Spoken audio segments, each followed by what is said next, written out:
블레셋과의 전투에서 아무런 그런 능력, 징조를 보이지 않던 그런 여호와의 궤를 획득한 이 블레셋 사람들은 아주 대단한 물건을 자기들이 수확했다고 생각하고 이 사람들이 자기들이 섬기는 신 다곤, 원래 이 다곤이 출토된 그 모습을 보면 남자가 이제 그 왕관을 쓰고 수염이 있어요. 그리고 이 하반신은 물고기 모양으로 되어 있어요. 그러니까 이 다곤 신은 본래는 이 그 블레셋 사람들이 토착적으로 섬기던 그런 신은 아니었어요. 근데 이 블레셋 사람들이 이 해상을 근간으로 해서 살던 민족이었기 때문에 자기들이 이렇게 침범하고 혹은 정복해가는 그런 지역에서 가만 보니까 그 신의 의미가 괜찮잖아요. 여러분, 그 물고기는 새끼를 낳으면 엄청 낳잖아요. 그러니까 이게 자기들 이렇게 인구가 많이 이렇게 번성하기를 바라는 그런 마음도 있고, 그리고 실제로는요, 그 어느 지역에서 출토된 것을 보면 이 다곤 신이 농업을 관장하는 그런 신으로 그렇게 이제 이해되어지는 그런 것들이 또 이제 드러났어요. 그러니까 블레셋 사람들이 농경을 주관하는 신으로 이 다곤 신을 섬겼다라고 하는 것을 알 수가 있어요. 어쨌거나 그들의 주신 그 다곤이 이겼다라고 하는 것을 상징적으로 드러내기 위해서 다곤 신전에 여호와의 궤를 갖다가 곁에 두었어요. 그 의미를 알겠잖아요. 그죠? 그 블레셋 사람들의 의미. 하나님이 다곤 신에게 굴복당했다. 이것을 상징적으로 드러내기 위해서 그 여호와의 궤를 다곤 신 그 곁에 갖다 안치했습니다. 그런데 아침에 일어나 보니까 다곤 신이 이렇게 엎어져 있는 거예요. 그 여호와의 궤 앞에 엎어져 있는 거예요. 그 엎어져 있다라고 하는 그 의미는 완전히 항복한다. 나는 당신의 종입니다. 그럴 때 그 표현이에요.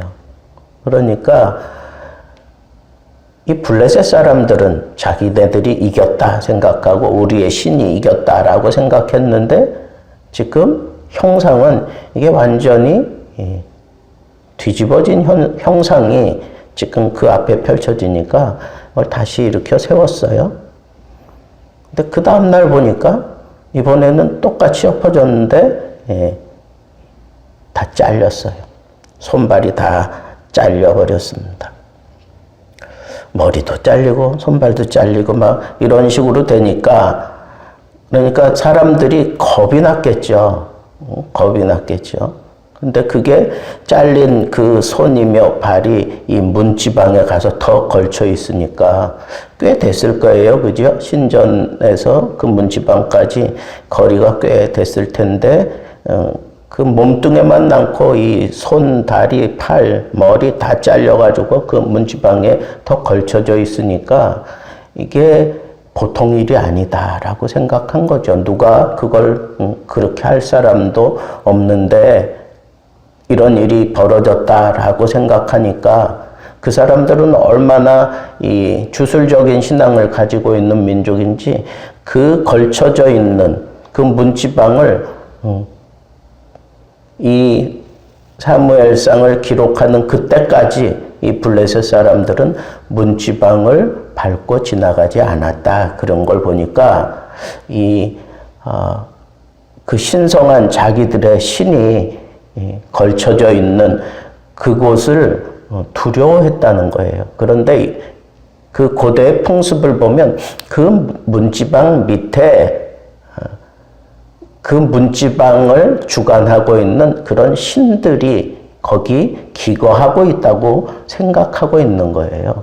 그러니까 그 문지방 신이 화를 낼까봐, 그 화를 낼까봐 그 문지방을 밟지 못하고 다니는 거예요. 그러니까 그 고도의 그런 통속들을 생각해 보면 상당히 미신적인 그런 부분이 상당히 많은 것을 알 수가 있는데, 그런 블레셋 사람들의 그 미신, 그 주술적인 그 심성을 꿰뚫고 있었던 하나님께서는 이 블레셋 사람들에게 가장 큰 두려움은 바로 이 다곤 신을 부러뜨리고, 그리고 자기들이 섬기는 그 문지방을 주관하는 그 신이 화를 내는 것을 두려워하는 그런 미신적인 그런 심성을 하나님께서 충분히 다 헤아리시고 이와 같은 일을 벌이셨구나라고 하는 것을 알 수가 있어요.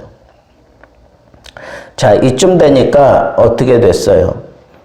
그 다곤의 제사장들, 그리고 신전에 들어가는 그런 사람들, 그리고 그 지역의 모든 사람들이 두려움에 사로잡힐 수밖에 없잖아요. 6절 말씀에 보면 여호와의 손이 아스돗 사람에게 엄중히 더하사, 뭘 더했느냐 하면 그 백성들에게 독종이 일어나게 하는 재앙을 베푸셔요. 몸에 이 독종이 일어나는 거예요.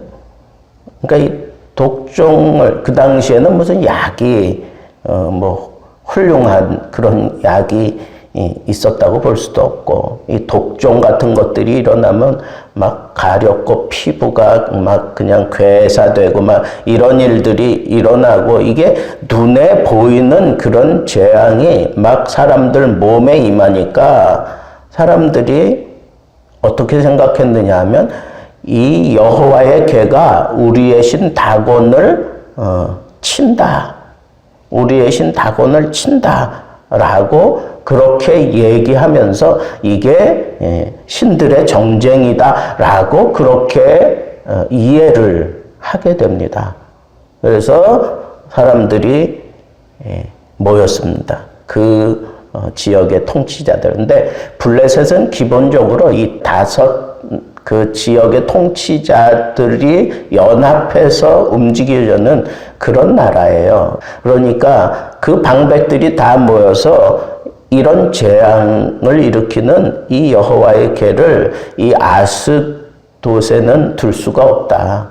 이 사람들까지 독종을 다 지금 재앙을 받았으니까 가드라고 하는 곳으로 옮겨가요. 이 가드로 옮겨갔더니, 옮겨가고 난 이후에 여호와의 손이 이번에는 더 심히 큰 환란을 그 성읍에 더했어요. 그래서 덕한 종기가 또 그 지역에 막 나타나기 시작하는 겁니다. 그러니까 이들이 견딜 수가 없는 거죠. 그래서 이번에는 그걸 에그론으로 보내라. 그랬더니 이번에는 에그론 사람들이 그 사실을 알고는 막 이제 우리를 죽게 하려고 하느냐, 우리에게 올 수 없다 그러면서 이제 막 반대 데모를 하는 거예요. 다시 또 방백들이 모였어. 그리고는 결정한 게 뭐예요? 이 본래 여호와의 궤가 있는 곳으로 돌려보내자라고 그렇게 결정을 했습니다. 여러분, 완전하게 항복한 거죠. 완전하게 항복한 거예요. 그래서 이것을 있던 곳으로 돌려보내서 우리 백성들이 죽임 당함을 면하자. 그러니까 독종이, 이게 심한 독종이 사람을 죽게 하는 그런 치사율이 있는 독종인 것을 이 말씀을 통해서 우리가 이해할 수 있어요. 그러니까 사람들이 얼마나 무섭겠어요. 얼마나 두렵겠어요. 여호와의 개가 가는 곳마다 이런 심각한 그런 독종이 일어나고 이게 뭐 전염병 같은 그런 것들이 아주 심각하게 막 퍼지니까 이 사람들이 얼마나 두려워요. 우리 지금 이 눈에 보이지 않는 코로나 때문에도 지금 막 이런데 사람들 마음, 그 주술적인 그런 미신적인 그런 심리를 가지고 있는 사람들에게 여호와의 개가 머무는 곳마다 막 그냥 눈에 보이게 막 독종이 생겨나고 뭐 이러면 얼마나 공포스럽겠어요. 그러니까 완전히 이제는 넉다운 된 거죠. 그리고는 있던 곳으로 돌려보내자. 그러면서 이 독종으로 죽은 사람들, 하나님의 손이 엄중했다 그런 거 보니까 이 독종으로 꽤 많은 사람들이 죽었던 것 같아요. 12절 제일 마지막 절 보니까 죽지 아니한 사람들은 독한 종기로 치심을 당해 성읍의 부르짖음이 하늘에 사무쳤더라. 성읍의 부르짖음, 이건 뭐예요? 못 살겠다고 아우성치는 거예요. 괴롭다고 막 아우성치는 거예요. 지도자들이 그런 소리를 들을 때 얼마나 좌불안석이겠어요. 그러니까 이 심각한 상황에 대해서 어떻게 해결할 그런 방법이 없는 거예요. 방법이 없는 거예요. 저는 오늘 말씀을 쭉 읽으면서 한편으로는 통쾌하기도 하고 한편으로는 참 두렵기도 하고 한편으로는 도대체 하나님께서 왜 이렇게 하실까? 왜 이렇게 하실까? 뭐 궁극적으로는 이스라엘 백성들을 위한 하나님의 나서심이 분명하지만 이 블레셋 사람들의 그 심성이 괘씸한 거예요. 우리가 섬기는 신이 하나님을 이겼다라고 하는 그런 마음으로 그 여호와의 개를 빼앗아 가지고 자기들이 섬기는 주신 다곤 그 신전에 갖다 두었잖아요. 이제부터 너는 내 종이다 하는 그런 생각으로 갖다 놓은 거예요. 너는 이제부터 내 포로야. 내가 너보다 강해 라고 하는 것을 그 블레셋 사람들이 그렇게 생각을 하고 여호와를 갖다 둔 겁니다. 하나님은 만홀히 여김을 받으시는 분이 아니잖아요. 그 심성을 다 꿰뚫고 계시는 하나님께서 보란듯이 다곤신을 엎어뜨렸어요. 그래도 깨닫지 못하니까 이번에는 머리와 팔, 다리를 다 잘라버렸습니다. 그리고는 그 블레셋 사람들을 향하여 하나님이 진노하시기 시작하는데 그 진노가 그치지 않는 거예요. 이 독종은 죽음을 불러일으키는 그런 병입니다. 얼마나 공포스러웠을까요? 그 블레셋 백성들이 얼마나 공포스러웠을까? 그들의 그 미신적인 그 심리까지 거기 더해져서 눈앞에 막 벌겋게 부풀어 오르고 누렇게 부풀어 오르고 막 살이 썩어져 가고 막 이런, 그리고 괴롭고 막 그 얼마나 가렵고 막 그것 때문에 막 사람이 죽어가고 이런 모습을 보면서 사람들이 얼마나 괴로웠을까? 얼마나 공포에 질렸을까? 하나님 블레셋 사람들이 미워서 그랬을까요? 그 뒤에서 조정하며 하나님의 권위를 망가뜨리려고 하고 대들려고 하는 그런 마귀를 쳐부시는 그런 하나님의 그런 어미하신 모습을 오늘 이 장면에서 우리가 끄집어낼 수 있어야 한다는 거예요. 그런 영적인 눈이 우리에게 필요하다는 겁니다. 그리고 우리 이 현 시대에 이 말씀을 적용해서 우리는 하나님 곁에 두어서는 안 되는 것들, 그냥 여호와의 임재를 상징하는 여호와의 궤가 옆에 자리한 것 때문에 그들이 섬기던 그 주 신과 그리고 그 온 나라가 독종으로 그냥 시달려야만 됐던 이런 심각한 그 배후에는 악한 영이 있고 하나님과 같은 신이 어디 있느냐라고 하는 그런 성경 표현을 떠올리면서 그래, 하나님 곁에 두어서는 안 되는 것들을 우리는 함부로 취급해서는 안 되지. 우리가 성전을 섬기며 하나님 앞에 믿음 생활하면서 내 마음에 하나님의 노를 일으키는 그런 우상을 가지고 들어올 수는 없다는 거예요. 신약 개념으로 넘어와서 하나님보다 더 사랑하는 것이 그게 우상 숭배고 그게 탐심이라 그랬어요. 여러분, 어떤 때는 나를 이렇게 돌아볼 때 내 마음에 끊이지 않는 그런 욕심이 있어요. 명예에 대한 욕심, 이생의 자랑에 대한 욕심, 정욕에 대한 욕심, 돈에 대한 욕심, 이런 것들이 사람이요, 정말 호흡이 멈춰지는 그 순간까지 끊이지 않고 내 속에 계속해서 파고드는 것 같아요. 그런데 그걸 해방시키는 게 뭐예요? 그리스도의 영이 나를 자유케 한다 그러면서 로마서 8장에서 확 뒤집잖아요. 한순간도 하나님의 영이 없이는 내가 이와 같이 구원받았음에도 죄의 모습을 지닌 채 살아갈 수밖에 없어요.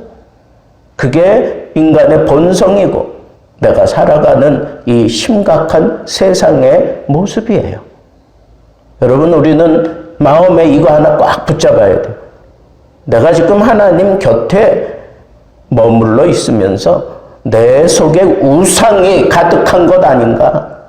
아니면 내가 세상 사람들이나 하는 그런 우상 프레이를 내가 하나님 성전에서 하나님 곁에 두고 이렇게 진노 받을 만한 하나님의 큰 여호와의 손이 치셔야만 되는 그런 위험한 플레이를 하고 있는 것 아닌가? 조심해야 돼요. 조심해야 돼요. 하나님은 만홀히 여김을 받지 않으시는 분이에요. 비단 블레셋 사람들 뿐일까요? 아니요. 우리들에게도 이 말씀이 적용된다면 여러분, 하나님 앞에 나올 때 가지고 나오면 안 돼요. 우상을 내 앞에 두지 말라 그랬잖아요. 지정적인 그런 위치적인 그런 모습으로 왜 그런 말씀을 하셨을까요? 사람들은 뻐전히 그런 모습으로 성전 생활을 하고 하나님 앞에 나온다니까요. 철저하게 통회하고 자복하고 회개하고 그리고 비고 비인 마음으로 하나님 앞에 나옴이 당연합니다. 내가 이 악한 영의 지배를 받지 않고 살아가는 확실한 방법은 성령 충만한 거예요. 언제나 성령 충만한 가운데 머물러 있는 겁니다. 오늘도 우리는 언제나 하나님 앞에 서 있는 사람임을 인식하면서 내 마음의 우상을 버리고 죄를 고백하고 늘 정결한 마음으로 하나님 앞에 나아갈 수 있는 신실한 진실한 순결한 사람들 되기를 우리 주님의 이름으로 축복합니다.